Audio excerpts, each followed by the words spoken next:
আসসালামু আলাইকুম গাইস, কি অবস্থা? সবাই কেমন আছেন?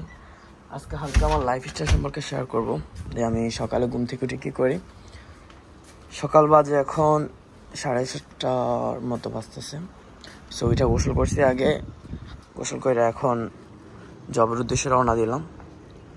এই ফ্ল্যাটে আমরা থাকি এখানে। সো আমাদের আশেপাশে হচ্ছে এই ভিউটা আছে। নিচে নামবো, আমার R15 আছে, R15 নিয়ে জবের দিকে রওনা দিব। সো জব শেষ করে বাসায় আসবো, রান্না বান্না করবো, খাওয়া দাওয়া করবো। এই দেখছেন এগুলো সব R15। এগুলো এক একটা মানুষের মানে জবে যাওয়ার এক একটা যন্ত্র, ক্লাসে যাওয়ার এক একটা যন্ত্র। সো আমি আমার যন্ত্রটা বাইর করতেছি।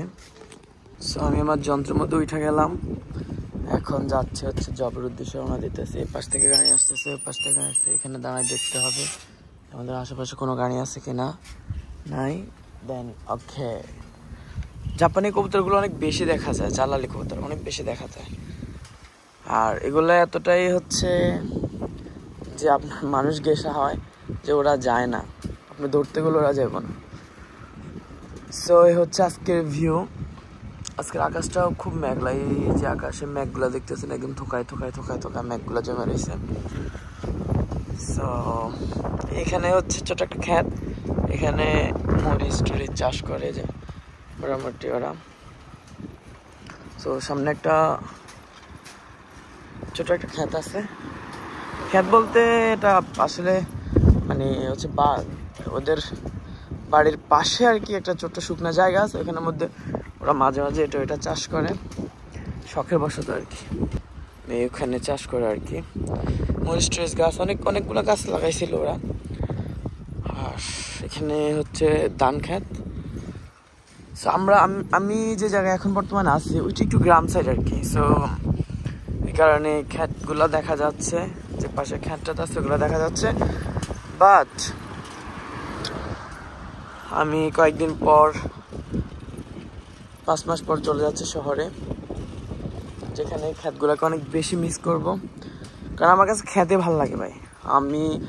আমার যদি কখনো মন খারাপ হয়, কখনো যদি ফ্যামিলির জন্য খারাপ লাগে, কষ্ট লাগে, আমি কী করে খেতে যাই বসে থাকি। সো ক্ষেতটাকে অনেক বেশি মিস করবো এখান থেকে চলে যাওয়ার পরে, অনেক বেশি মিস করব। আর জাপানে ভাই পরিবেশ দেখছেন, মুগ্ধকর একটা পরিবেশ। মানে ওদের আশেপাশে তাকাইলে কোনো ময়লা নাই, কিছু নাই, পরিবেশ যে বাতাসটা নিতেছি না, উফ সেই একটা বাতাস নিতেছি, অনেক মজা। আর নিঃশ্বাসটা নিতেছি না, অনেক মজা। আর দেশের মধ্যে নিঃশ্বাসের সাথে ধুলাবালু ঢুকে ভিতরে, বাট এখানে কোনো ধুলাবালি নেই, কোনো ধুলাবালি উড়া কোনো ইয়ে নেই।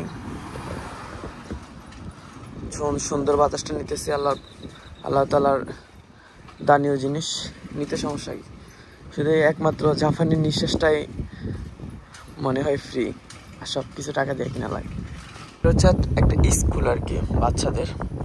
আজকে শনিবার, যার কারণে হচ্ছে স্কুলটা বন্ধ। জাপান শনি আর রবিবার 2 দিনই হচ্ছে বন্ধ, যার কারণে স্কুলটা বন্ধ। অনেক সুন্দর, অনেক বড় স্কুলটা। সো পরে আবার দেখা হবে, বাই বাই।